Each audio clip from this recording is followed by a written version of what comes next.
Baik, terima kasih Mas Wildan, dan pertanyaan ini barangkali juga mewakili pertanyaan dari saudara-saudari kita yang lain terkait dengan hal yang dimaksudkan.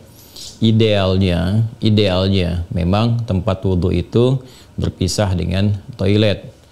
Mengapa? Karena di dalam tempat wudhu itu kita juga menyertakan ya berbagai macam kalimat-kalimat thayyibah yang mengiringi proses wudhu, baik sebelum ataupun setelah wudhu itu dilangsungkan. Ya, bukankah kita saat berwudhu kan mengucapkan Bismillahirrahmanirrahim, kan? Sebagai mula kita mengerjakan segala kebaikan dengan dasar yang Nabi sabdakan, kullu amrin tibalin la yubda'u fihi Bismillahirrahmanirrahim fahuwa abtar. Dan itu juga sebagai ekspresi ungkapan gambaran atas niat yang kita tujukan dari wudhu itu, kita arahkan untuk mendapatkan ridha Allah Subhanahu wa taala. Kemudian juga di akhir wudhu kita juga kan berdoa, ya kan, dengan mengucapkan syahadatain, syahadu an la ilaha illallah, syahadu anna muhammadar rasulullah. Kemudian kita mengatakan Allahumma ja'alni minat tawwabin wa ja'alni minal mutatahhirin. Kalau kita mau kemudian tambahkan juga dengan doa wa ja'alni min ibadikas salihin. Nah, sedangkan kalimat-kalimat thayyibah yang berupa permohonan-permohonan doa dalam kebaikan ataupun menyebut asma-asma yang mulia, nah itu kan umumnya tidak diutarakan saat kita berada di dalam toilet, ya, karena toilet punya sifat tertentu. Ya, sifatnya hanya untuk menyalurkan atau membuang hadas, baik yang sifatnya kecil ataupun juga besar, dengan cara-cara tertentu yang boleh jadi juga melahirkan najis. Sedangkan wudhu itu ya tidak seketika juga menyatu dengan menghilangkan najis. Bisa jadi hanya hadasnya saja, belum tentu ada najisnya, gitu kan. Sedangkan kalimat-kalimat thayyibah sangat tidak disukai diungkapkan dalam keadaan-keadaan kita masuk toilet. Karena itu saat masuk toilet kita kan berdoanya doa memohon perlindungan kepada Allah dari godaan-godaan setan yang berkumpul di tempat-tempat yang buruk, ya, seperti toilet dan semisalnya. Allahumma inni a'udzubika minal khubuthi wal khaba'ith. Nah, kemudian ketika kita keluar, kita kan beristighfar tuh. Ghufranak, gitu kan? Ghufranak, mohon ampunanmu ya Allah.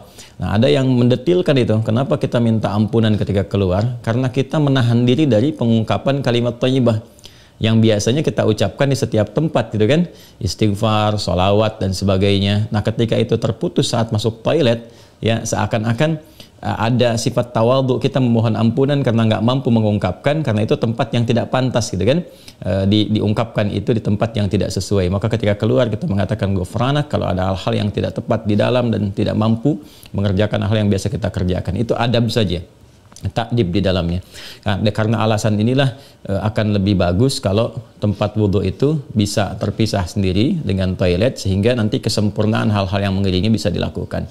Bila pun memang keadaannya tidak memungkinkan dan hanya ada itu dan bisa didapatkan di dalam berbagai kondisi, ya, Anda ke mall misalnya kan, tidak ada tempat spesifik wudhu, taruhlah gitu, demikian kondisinya, atau bahkan dalam kondisi tertentu, bahkan saat haji atau umrah yang begitu padat tempat wudhunya misalnya, dan Anda hanya menemukan ada toilet tapi ada keran yang disiapkan terpisah, gitu kan, di dalamnya itu.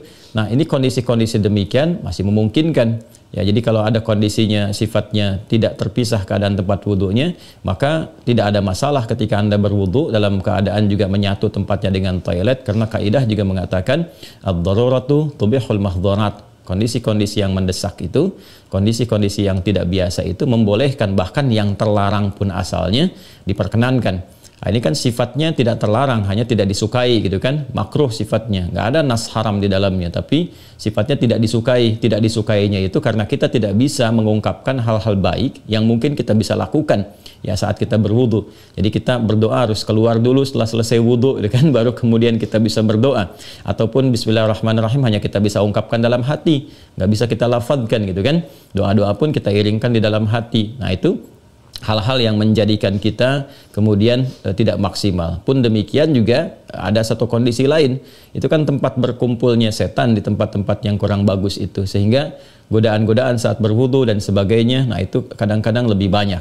Nah, ini tentunya juga di satu sisi tidak berlaku juga, ya, kondisi ini saat misalnya kalau mandi besar, kadang-kadang kan juga tempatnya menyatu juga dengan toilet, kan mandi besar juga berlangsung wudu di dalamnya, kan?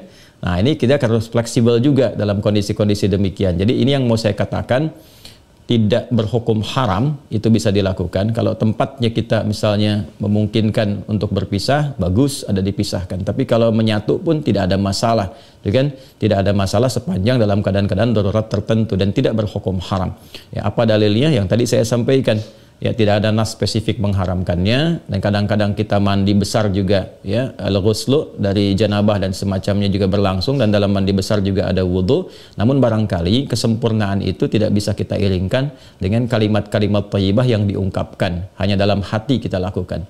Jadi kalau tidak ada tempat lain dan menjadikan Anda berwudu, misalnya menyatu dengan toilet, di dalamnya ada toilet, maka kalimat-kalimat thayyibah itu cukup dalam hati, tidak perlu diungkapkan di lisan, kan? Dan sempurnakan wudu Anda, lalu ketika keluar Anda berdoa sebagai penutup bagian dari wudunya. Demikian kiranya bisa disampaikan. Wallahu ta'ala a'lam bissawab.